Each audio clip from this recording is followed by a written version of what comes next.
Temple تعمیر کیا جائے، تھرڈ ٹیمپل، جس کی پوری تیاری کر چکے ہیں، جس کے پورے نقشے بن چکے ہیں، جس کے لیے اس کی جو بھی انٹرنل ڈیکوریشن ہوگی اس کے لیے سب کچھ تیار ہو چکا ہے۔ اور یہ انتفاضہ جو ریسنٹ شروع ہوا ہے، یہ شیرون کے دورے کی وجہ سے کہ وہ مسجد اقصی میں داخل ہوا اور وہ دیکھ رہا تھا جگہ کہاں سے ہمیں فاؤنڈیشن بنانی ہے اور کیا کرنا ہے۔ 4 باتیں گنوائی میں نے، 5ویں بات ایک اور بھی ہے کہ جب تھرڈ ٹیمپل تعمیر ہو جائے تو تھرون آف ڈیوڈ لا کر وہاں پر رکھ دیا جائے۔ یہ مجھے پتا نہیں تھا، یہ تھرون آف ڈیوڈ ابھی حضرت داؤد کا تخت جو ہے کہیں محفوظ ہے۔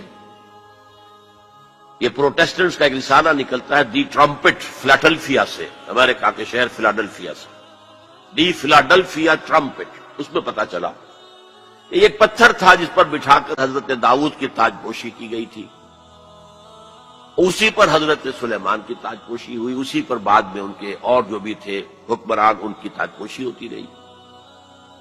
وہ پتھر ٹائٹس نے جب گرایا ہے یروشلم کے اس سیکنڈ ٹیمپل کو تو وہ اپنے ساتھ لے گیا، وہ روم پہنچ گیا، روم سے آئرلینڈ پہنچ گیا، کیتھولک ملک ہے بہت بڑا، وہاں سے اسکاٹ لینڈ آیا، وہاں سے انگلینڈ میں آ گیا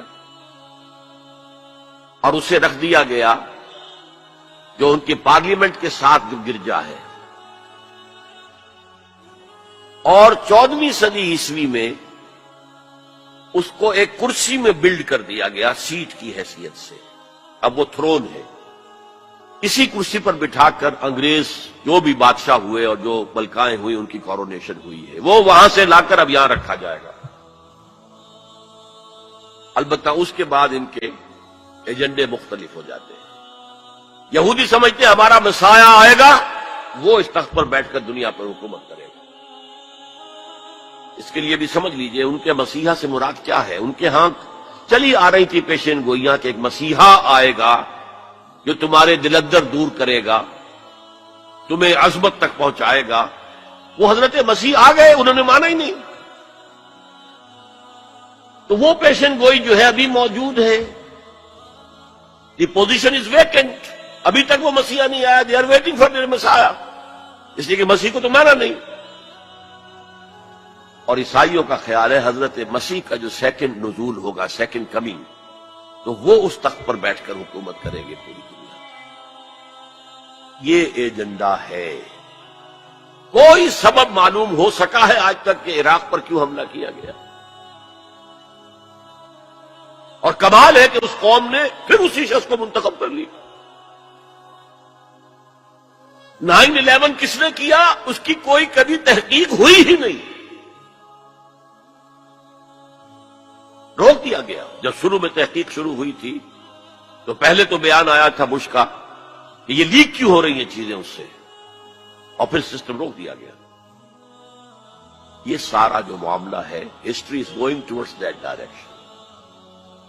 لیکن بہرحال اس میں جو مسجد اقصی کی شہادت کے بعد اور قبۃ الصخرہ کے گرانے کے بعد جو خون کھولے گا عرب نوجوانوں کا، اس کا آپ اندازہ نہیں کر سکتے۔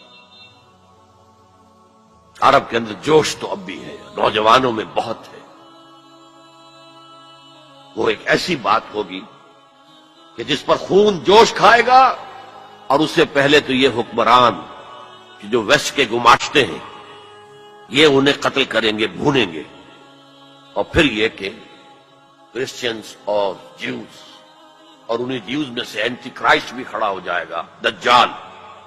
یہ مقابلے ہونے ہیں، لیکن میں اب تفصیل میں نہیں جانا چاہتا۔ لیکن ان کے ذریعے سے عالم عرب پر تو بہت بڑا، بہت سخت عذاب آئے گا۔ باقی عالم اسلام دوسرے درجے میں ہے، مجرم۔ ہم سمجھتے ہیں کہ نمبر 2 پر ہم مسلمانان پاکستان ہیں، جنہوں نے اس ہندوستان کی تقسیم اسلام کے نام پر کروائی، اور 57 برس گزر گئے ہیں کہ اس اسلام کا کوئی نام و نشان وہاں نہیں ہے۔ وہی اسلام ہے جو ہر جگہ ہے، یہاں بھی ہے، مسجدوں میں آپ بھی جا رہے ہیں، ہم بھی جا رہے ہیں۔ لیکن وہ اسلامی نظام جو کہا گیا تھا کہ اسلام کے اصول حریت و اخوت و مساوات کا ایک نمونہ دنیا کو دکھانا چاہتے ہیں، وہ کہاں ہے؟ دین کی بات پھیلانا صدقہ جاریہ ہے۔ ثواب کی نیت سے ویڈیو کو شیئر ضرور کیجیے. جزاک اللہ.